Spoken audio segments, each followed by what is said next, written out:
திங்கக்கிழமைய பிரைட்டா ஆரம்பிக்கலாம்னு நினைச்சு கண்ணாடியை போட்டா ரொம்பவே மங்களகரமா ஆரம்பிச்சது. யாரும் நம்ப மாட்டாங்க, ஆனா நான் எதுவுமே பண்ணலங்க. அதுக்கப்புறம் என்னோட பழைய ராசியான கண்ணாடி ஒய்ஃபு கிட்ட அடி வாங்கி ஒரு பக்கம் கொண்டிக்கிட்டதுனால தான் வேற கண்ணாடியை வாங்கினேன். அவன் ரொம்ப லூசா வேற ஆயிட்டா. ஆனா இன்னைக்கு நமக்கு அவன் தான் கை கொடுக்க போறான். காலம்பரை என் சுடு தண்ணியை குடிச்சிட்டு எதுக்கு குளிச்சுக்கிட்டு இல்லாம இன்னைக்கு குளிச்சுட்டு என் ஒய்ஃபை நான் மன்னிக்கவே மாட்டேங்க. அவங்க எனக்கு இம்மா பெரிய சைஸ்ல சளியை டிரான்ஸ்ஃபர் பண்ணி விட்டுட்டு அவங்க தப்பிச்சிட்டாங்க. அதனால இன்னைக்கு எனக்கு எவ்வளவு பெரிய லாஸ்னு உங்களுக்கு தெரியுமா? அதை விட ரொம்பவே டெரிஃபிக்கான ஷாக்கிங்கான ஒரு விஷயம் இந்த டேயோட எண்டில் எனக்கு காத்துக்கிட்டு இருந்துச்சு. இன்னைக்கு மிட் நைட்ல நடந்த ஒரு விஷயம். சடனா என்னோட பிரெக்னென்ட் லேடியால இது எப்படி தாங்க முடிஞ்சுன்னு எனக்கு தெரியல. சரி நண்பர்களே, காலம்பரையை அதை பத்தி பேசுறேன். காலம்பரையை எங்க அப்பா அடிச்சு கிளப்பி விட்டதுனால ஒரு பக்கம் மூக்கல இருந்து வாட்டர் டேம் உடச்சு விட்ட மாதிரி தண்ணியா வருது. இன்னொரு பக்கம் ஃபீவர் நல்ல பாடியை படா ஷடவுன் ஆகலான்னு தவிக்குது. மார்னிங் பசிக்குள்ள புரோட்டீன் ஓட்ஸ் சாப்பிட்டுட்டு பைக்கேலனாலும் கார பறக்க விடுற கிளாஸுக்கு எங்க அப்பாவோட மின்சார கோவிந்தனை தூக்கிட்டு கிளம்பிட்டேன். பிரெக்னென்ட் லேடி நைட் உடம்பு வலியின் காரணமாக ஒழுங்கா தூங்காதனால தூங்கிட்டு இருக்காங்க. அவங்களுக்கு சுடுதண்ணியை ரீஃபில் பண்ணி பக்கத்துல வச்சுட்டு புரோட்டீனை கலந்து அடிக்கிறதுக்காக வாங்கின பாட்டில் இது. ஆனா அதுல சுடுதண்ணியை கலந்து குடிக்கிற லெவலுக்கு தான் பட்ஜெட் இருக்கு. கட்டையை இன்னைக்கு ஒழுங்கா சுசு போயிட்டு நான் கிளம்புறப்ப வீட்டுக்கு வந்துட்டான்.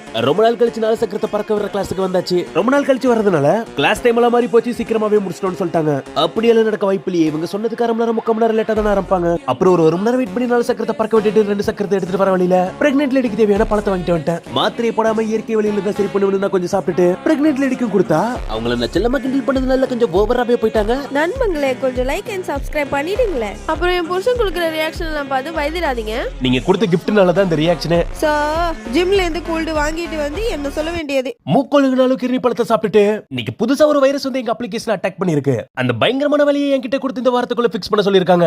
அவங்களுக்கு உங்களை பத்தி தெரியாத போல இருக்கு. நம்ம பூனைங்க ஒரு பக்கம் கட்டி பிடிச்சு தூங்கிட்டு இருக்க. நான் என்னோட அடுத்த ப்ராஜெக்ட ஸ்டார்ட் பண்ணிட்டேன். ஸ்வீட் பொட்டேட்டோ சுயமா யாருக்கும் கொடுக்காம அம்மன்னு சாப்பிடுறது எப்படி? உங்களுக்கு பிடிக்காதுன்னு நினைச்சு சாப்பிட்டுட்டேன். அதுக்கப்புறம் இன்னைக்கு மத்தியான பலமான சாப்பாட்டுக்கு ஜம்ப். எங்க அப்பா பண்ண மிக்ஸ் வச்சு மாங்காய் சாம்பாரும் இன்னொரு பக்கம் என்னோட பிரெக்னன்ட் ரெடி பண்ண சன்னாட்டாலு கறியும் சுமாரா இருந்துச்சு. அப்படியே பாத்தீங்கன்னா ஈவினிங் ஆயிருச்சு. உடம்பு சரியில்லாதனால இன்னைக்கு ஜிம்முக்கும் போல.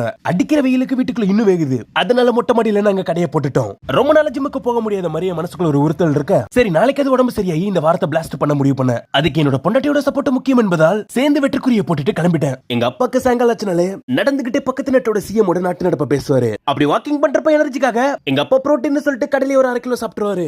நாங்க மொட்டை மாடியிலேயே டின்னரை முடிச்சிட்டு என்னோட அப்ளிகேஷன்ல ஒரு பக் இருக்குன்னு சொன்னல, அதோட பிளாஷ்பேக் இப்ப சொல்றேன். அதே பக் தான் ரொம்ப மாசத்துக்கு முன்னாடி ரொம்ப மாசமா பிக்ஸ் பண்ணோம். ஆனா இப்ப 4 நாள்ல அந்த பூச்சி எப்படி கண்டுபிடிச்சு கொள்ள போறேன்னு எனக்கு தெரியல. மாசத்துக்கு ஒரு தடவை இந்த மாதிரி ஒரு பெரிய பிரச்சனையில மாட்டிக்கிட்டு அதுல இருந்து தப்பிக்கிறதுக்குள்ள போதும் ஆயிடும். என் ஒய்ஃப் அவளோட எதிர்பார்த்து கொண்டிருந்த தருணம் வந்துச்சு. எனக்கு சின்ன வயசுல இருந்து தெரிஞ்ச எங்க வீட்டு பக்கத்துல இருக்கிற ஃபேமிலி டாக்டர் ஊசியை குத்தி விட்டாங்க. அதுக்கப்புறம் நாங்க தூங்க போயிட்டோம். மணி இப்ப விடிய கத்தல 4:45 ஆகுது. நல்லா தூங்கிட்டு இருந்த டக்குனு பிரெக்னன்ட் லேடியோட பயங்கரமான ஒரு சத்தம் கேட்டது. அவங்களுக்கு கால்ல ஒரு பயங்கரமான ஒரு கிராம்ப் வந்துருச்சு.